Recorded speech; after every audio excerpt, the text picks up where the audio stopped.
Hello kindergartners, so this is the project we're going to be working on today. It's this beautiful flowers in a vase and we're going to be doing it together in a guided draw. So first thing you need to do is grab a Sharpie and some watercolors because that's what we're going to be using for this project. So take that Sharpie in your hand and we're going to begin in the lower half of our paper and we're going to start off with a nice rectangle shape for our vase.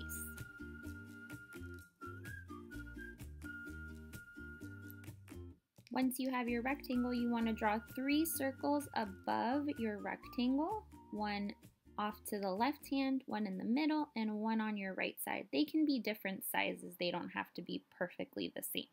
Now our flowers have their faces, but they're going to need something else, which is their stem. So we're going to draw a straight line from each of our circles to our rectangle vase. Now we get to draw the petals. So for this flower, I'm going to create some long petals that look like rainbows or upside down U's. So I'm drawing one U. So I'm drawing one point starting at my flower and then I'm just connecting it back to my flower. It's okay if your points overlap. This flower I'm going to do pointy triangle petals, kind of like a sunflower. So I'm going to give it some nice pointy triangles going around my circle. And my last one is going to be tiny U's, just like my first one, except closer together and smaller. So I'm just going tiny little U's, tiny little humps.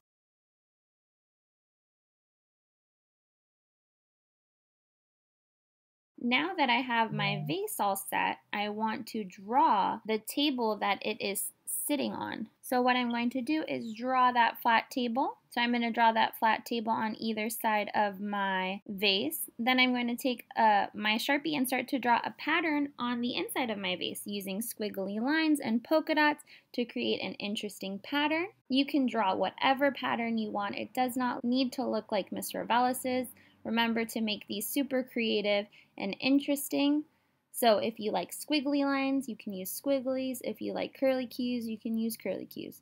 And once you're done, then you're ready for the next step, which is going to be using watercolors to color in our project. Remember, when we use watercolors, we want to be super careful not to spill and to try our best at keeping the color put in one place. You can choose any color for your project. It does not need to look like mine, just as long as you color your flowers with this beautiful watercolor set.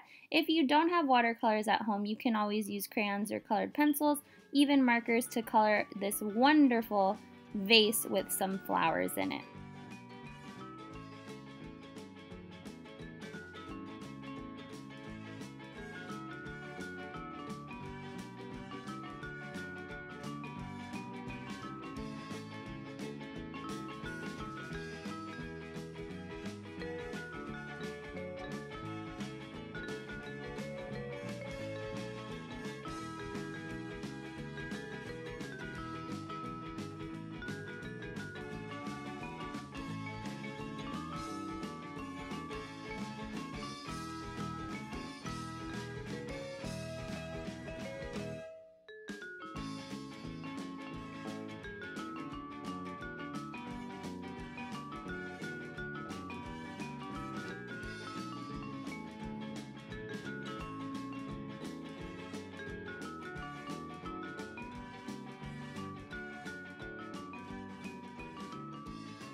And there you have it, kindergarten, this beautiful guided drawing of flowers in a vase. I hope you had fun watercoloring and enjoyed this video. Have a beautiful rest of your day and happy creating!